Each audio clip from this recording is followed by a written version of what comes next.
Hello and welcome back to Let's Get Lit. In today's episode, we're going to be going over John Milton's classic, Paradise Lost. So, this story is essentially a fan fiction of the Bible in the beginning. This kind of explores some unmarked territory that the Bible does not cover, and it talks about Satan's fall from heaven, why he revolted in the first place, and how he made his treacherous journey all the way up to earth to corrupt man. So, let's dive into this series because this is a really fascinating book, a fascinating story, and is kind of one of the earliest fan fictions that is really widely known. So, let's jump into chapter 1, or, as this book says, let's jump into book 1 of Paradise Lost. And let's see where this journey takes us. Shall we? Wait, hold on. I wonder how I'm going to... Oh! Book 1 starts out with Milton calling upon the heavenly muse, Urania. He asks the muse to please give him insight as he's going to help tell the story from here on out of the entire battle and conflict with man and God. He asks the muse not to hide anything from his eyes, but instead show him all of the grandeurs of heaven and all the deepest tracts of hell. That way he can give the reader the clearest view of the book from both sides. He then talks about the infernal serpent, who was stirred up with envy and revenge and deceived in mother of mankind. Also, for his pride, he was cast out of heaven with all of the other rebellious angels by his side. He believed that to have equaled the highest of God, when him and the angels were hurled headlong out of the sky, they were cast into the bottomless perdition to dwell in chains and fire. Milton then tells the reader that Satan and his followers are in hell. This is where we start, and that it took them the equivalent of 9 Earth days to gain consciousness of where they were. Satan is chained on the lake of fire, and as he's looking around, all he sees is darkness. And as his eyes are adjusting, at first all he can see is this darkness, and he can feel the unbearable heat like a furnace coming from this place. He says that from these flames no light ever comes, but rather visible darkness. Milton says that the only purpose of this newly discovered sight was to discover sights of woe, sorrow, doleful shades where peace and rest can never dwell. Hope never comes here, but torture without end still urges in a fiery deluge fed with the ever-burning sulfur unconsumed. Milton also tells the reader that Satan, while in hell, still has the feelings of odorate pride and steadfast hatred. Milton also goes on to say that such a place of eternal justice was prepared for those rebellious, and here their prison ordained, in utter darkness, and their portion set, as far removed from God as the light of heaven, as from the center thrice at the utmost pole. Satan then begins to speak to Beelzebub, who is his right-hand man. In this speech, Satan essentially gives us a synopsis of what has happened to get to this point. He talks about God and talks about how up in heaven, Satan raised an army of angels who preferred him over God. He also goes on to say that him and these other angels did not know the full extent of God's power or of his might until it had been shown. He goes on to tell the fallen angel beside him that all is not lost, and that with the sturdy of revenge, immortal hate, and encouraged never to submit or yield, and what is not to be overcome, the glory never shall his wrath or might extort from him.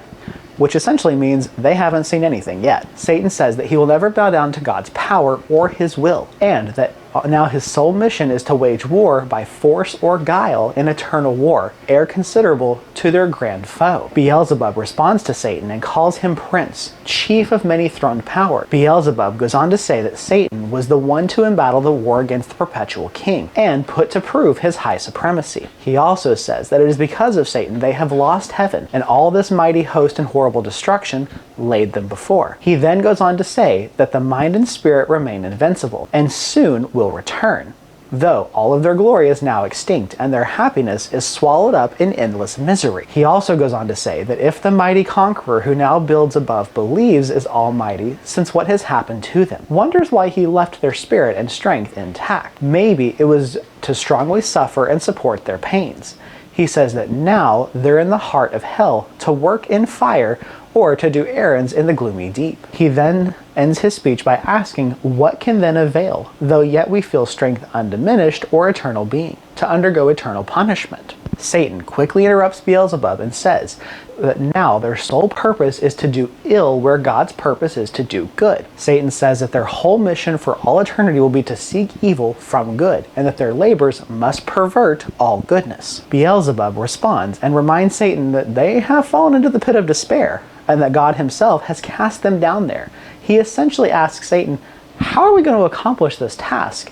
We can't even get out of these chains from which we were put into. He says that really the only thing now is the reinforcement they may gain from hope, if not what resolution from despair. Milton then describes Satan as he's laying on the lake of fire chained up. Milton goes on to say how huge and large Satan is. He compares him to the monstrous size of Titania, or like a typhoon whom the den by ancient Taurus held, or like the Leviathan, which God in all of his works created huge, assessed the swim in the ocean deep. Milton says that suddenly and forthwith, Satan rears up from the pool in his large frame. He expands his wings and he starts his flight. And in the encumbrant dusky air, he feels an unusual weight on his wings until he lands on dry land. So essentially, Satan rears up and breaks from his chains and begins to fly across the lake of fire onto hard ground. Milton goes on to explain how weird and unusual this feeling of place is for them. Next, Beelzebub is able to get himself off the lake and stands next to Satan. As they're both standing there in this area,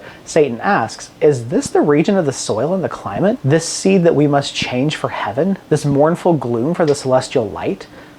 Be it so. He goes on to say that God sent all of them there for torments and punishments. They will forever be away from the happy fields of heaven. But Satan's fine with that. He actually exclaims, received thy new professor, one who brings a mind not to be changed by place or time. Satan then goes on to say that the mind is its own place, and in itself can make a heaven of hell or a hell of heaven. He goes on to tell Beelzebub that at least they will be free. He says that they may reign secure, and in Satan's choice to reign, it's worth ambition, though it's in hell. He goes on to say, better to reign in hell than to serve in heaven. Beelzebub also responds to Satan and asks about all of the other fallen angels who had fought with him against God, how they were all suffering on the lake of fire, chained up with the same fate that they were put in.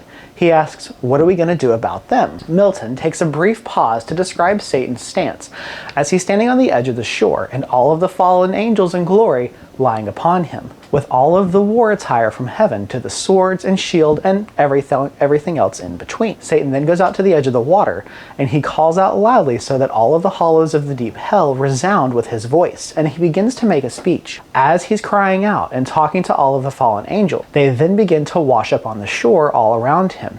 Essentially, he gives almost a war-type speech telling them that the flower of heaven once was theirs, now is lost. He says that you chose this place after the toil of battle to repose your weary virtue. For the ease you find to slumber, here are the novels of heaven. He then admits their passion and their fury to get them all riled up and ends his speech by saying, awake, arise, or be forever fallen. Milton then goes on to say that as soon as the speech was over, all of the fallen angels begin immediately springing up as men on watch or on duty rising from the dead. So all of them are making their way up to the shore, breaking free of their chains. Next, all of the different types of demons come forth and they begin their word. First is Malik, who is known as a horrid king and of human sacrifice and parents' tears. Next, the demon is Chemos, the obscene. Then we have Baam. Next is Asphorth. Then we have Rimmon, and followed by Osiris, Isis, and Horus, Mammoth, and Belial. Milton describes each one of these demons and their history, along with who either worshipped them or in what part of society from human history they're known from. Milton also goes on to say that it is only through God that they are able to be released from their chains. They didn't do it themselves. After this, they all follow Satan, and he stops to give them all an encouraging word. As he's speaking, he can see all of the banners that were previously used rising in the air, waving high, and a huge forest of spears and shields in solidarity with him. Satan then begins to conjure up all of the words to rally everyone together, and in their essence, he tells this group that war opener understood must be resolved, or in essence, that their main goal now is to defy God at every chance they have. After this, under Mammon's influence, they all begin to dig through the earth for materials to build their capital city from. That gold and other gems are really of no use in hell, so when the demons begin to dig through, they find all these gorgeous materials that they did not value.